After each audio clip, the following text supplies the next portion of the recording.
schedules. I want to thank the FDA. I want to thank everybody involved. It's been an incredible process. As discussed yesterday, the China virus poses the greatest threat to our senior citizens, as we all know. The median age for those who die from the virus is 78 years old, and nearly half of the deaths have occurred among those living in nursing homes or long-term care facilities. That's really something. In other words, approximately half of the fatalities have occurred among less than 1% of the U.S. population. So think of that, less than 1%, half of the fatalities. So we know what to look for. From the beginning, we have made it our top priority to shelter our seniors. In early March, we announced guidelines suspending all medically unnecessary visits to nursing homes and prioritized resources for those facilities. And we gave it a very strong priority. FEMA has sent shipments to many different locations of protective equipment, and it's going directly to 15,400 Medicaid and Medicare certified nursing homes throughout the country. Today, I'd like to provide an update on the additional actions we've been able to take, and they've been very constructive. First, we're requiring increased testing of the nursing home personnel in states where you had the worst outbreaks. All personnel will be tested at the highest level. We're distributing 15,000 rapid point-of-care diagnostic devices to support this effort. These are the tests where it takes 5 minutes to 15 minutes. They're very accurate. They're very good. And we're sending them all over the country. And over 600 devices will be also shipped this week to additional facilities. Second, HHS will be distributing an additional $5 billion from the Provider Relief Fund to all nursing homes. Nursing homes in higher risk areas will be receiving more funding. This money can be used to address critical needs, including the hiring of additional staff, increasing testing, and providing technology support so residents can connect their families, and they can connect to their families. They are having a tremendous time. They want to be with their loved ones. They can't do it. So what we're doing is we're working it so that we can connect, have them connect with their families if they're not able to visit. Third, we've been identifying especially high-risk nursing homes and sharing that information with the governors so that the governors and their staffs can take appropriate action. We're able to find, because of the testing programs and other means, we're able to find certain areas that are very high risk. The governors can then take action. Additionally, CMS, CDC, and the U.S. Public Health Service are providing enhanced technical assistance and support, including visits to the highest risk nursing homes, and that's their priority right now. Nursing homes, but the highest risk nursing homes. CMS and CDC are implementing a national training program focused on infection control for those nursing homes that need it most. And we have them surveyed, and we have them mostly pinpointed. Over the past few months, we've created a surveillance system to detect outbreaks, and currently 99% of all nursing homes are reporting directly to it. So we have great data. When a nursing home has 3 or more cases, we alert the state and make sure that it responds very quickly. We check on it, make sure they respond very quickly. I want to send a message of support and hope to every senior citizen who has been dealing with the struggle of isolation in what should be the golden years of your life. We will get to the other end of that tunnel very quickly, we hope. The light is starting to shine. We will get there very quickly. But we send our love. We send a message of love. Very important. We're with you all the way. As far as the outbreak in the Sun Belt, I said yesterday we continue to vigorously combat the rise of cases in the South and Southwest and the West. We're closely monitoring and aggressively acting to control the infection in Texas, Arizona, California, Florida. Arizona is starting to come down. Done a very good job. They're all doing a good job. They're very talented people. There are likely a number of causes for the spike in infections.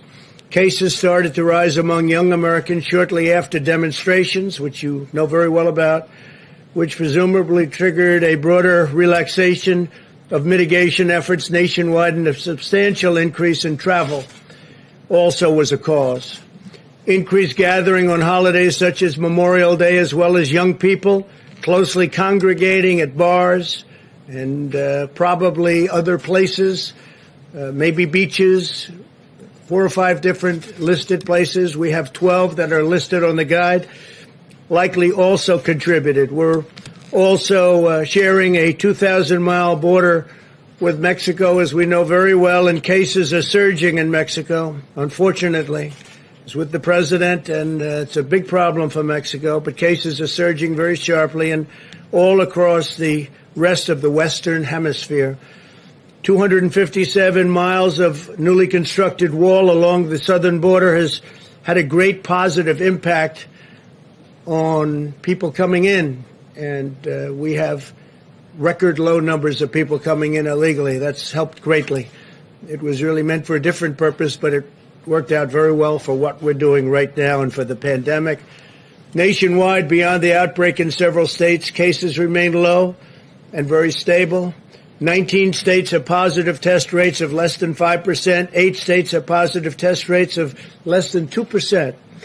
Our nationwide positive test rate is beginning to decline and is currently at 8.8%, compared to over 16% at its peak in April. It's coming down. It's coming down fairly rapidly. Today, we surpassed 50 million tests. That's far more than any country in the world. India is second, we believe. We think 1.4 billion people. That's about 12 million tests. We have 50 million tests. We're working with every state to ensure the supply of remdesivir for early case intervention and steroid treatment and various other treatments for those that are seriously ill. We're working very closely with hospitals, doctors, nursing homes, everybody. The remdesivir has proven to be terrific. Our case fatality rate continues to decline, and we want to push this rate even lower. The therapeutic research continues daily on new and very promising treatments, including antibody treatments and the use of blood thinners and steroids. A lot of different things are happening, and a lot of things are coming out that we wouldn't have known a number of months ago. We're doing tremendously well on therapeutic research and tremendously well on the vaccines. And frankly, therapeutically, or maybe a word even beyond that word, is cure, would be the best of all, and we'll see what happens. But that would be great if we could go into the hospital and just cure people. And we're at a position where we're actually able to a certain extent, with what we have right now, and we think in a very short period of time we'll be able to do that. Our strategy is to shelter the highest risk Americans while allowing younger and healthier citizens to return to work or school while being careful and very vigilant. Wear a mask, socially distance, and repeatedly wash your hands. Practice very, very good sanitary means. You have to do this. You have to you have to look at it differently. Wash your hands often. I'm finding more and more people are saying wash your hands. So wash your hands.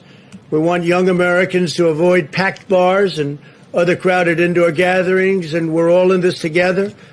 And as Americans, we're going to get this complete. We're going to do it properly. We've been doing it properly. Sections of the country come up that we didn't anticipate, for instance, Florida, Texas, etc.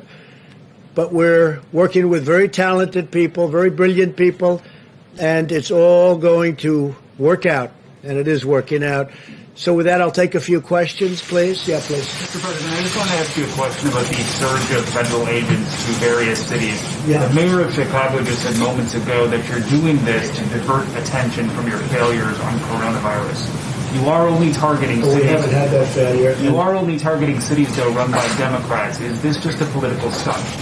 Yeah, the cities, unfortunately, that are in trouble are all run by Democrats. You have radical left Democrats running cities like Chicago and so many others that we just had a news conference. And unfortunately, that's the way it is. I mean, that's the facts.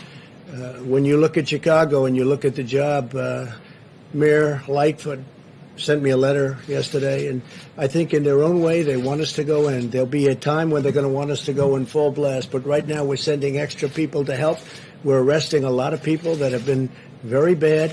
As far as the coronavirus, as you say, I think we've done some amazing things, and I think you'll probably see that if you compare our statistics to other countries, and if you look at death rates, et cetera, you're going to see, and especially into the future with what's happening, you're going to see some very, very impressive numbers for the United States. John, please. Go ahead, John. Mr. President, do you plan to do a national strategy to help schools reopen and reopen safely? And regarding the children in your family, your son, your grandchildren, are you comfortable? Do you plan to have them back in person in school? Yeah, well, I am comfortable with that.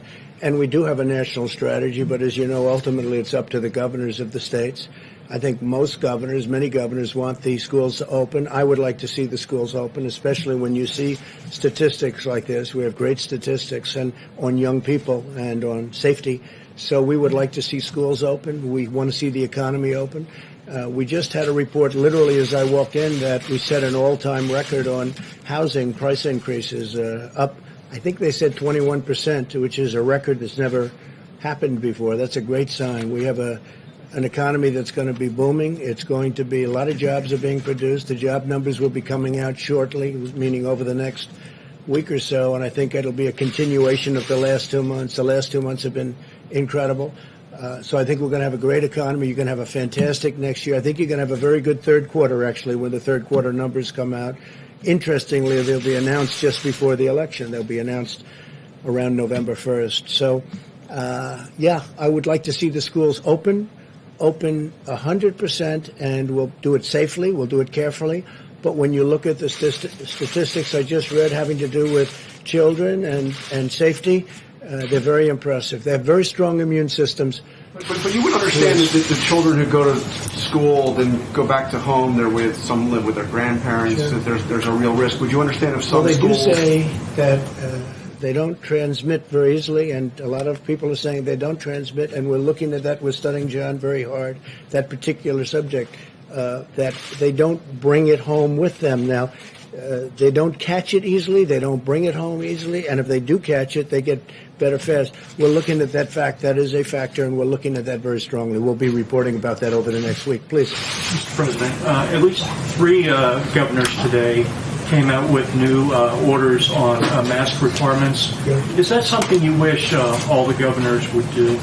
Well, a lot of the governors, they have different requirements. Some of the governors are very strong on masks, others aren't. I think it's really going to ultimately be up to them. We've given them the facts. We've given them everything we know. They have their own facts.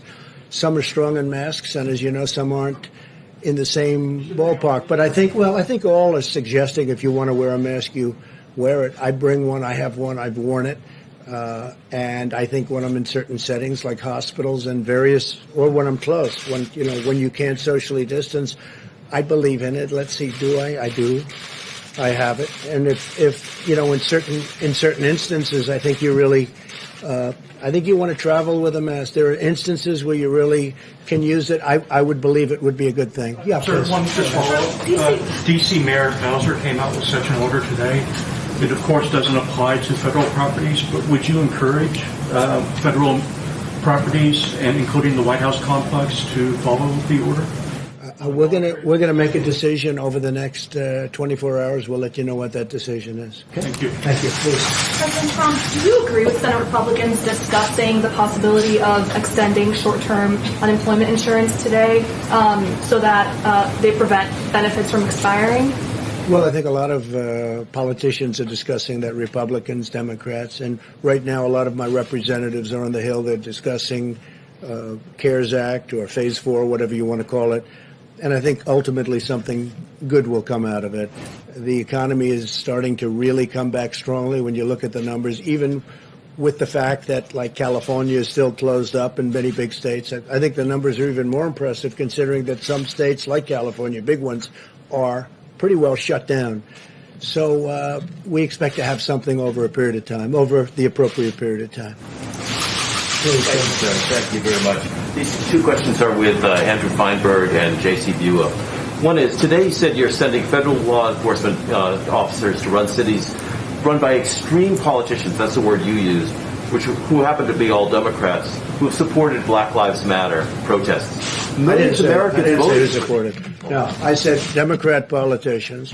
And these are the cities where you have the problem. If you look at Chicago, if you look at Detroit, look around any of these cities where we have the problems. And we're sending them help, but we're really waiting for them to call for the big help, for the big numbers, for the large numbers of people that we have ready, willing, and able. You look at Chicago, where 14 people were shot yesterday, where over the weekend many people died and many people were shot, and over the last month they're setting record numbers. We are waiting for the mayor, respectfully, and other mayors and governors to call us. We are ready, willing, and able to go in there with great force. Now, we also have people that are going in and arresting drug dealers, arresting some of the shooters that are doing the shooting. We know who they are. We're working with police forces, and even though in some cases they're told don't work with the federal government, the police forces have great respect for the federal government, what we do.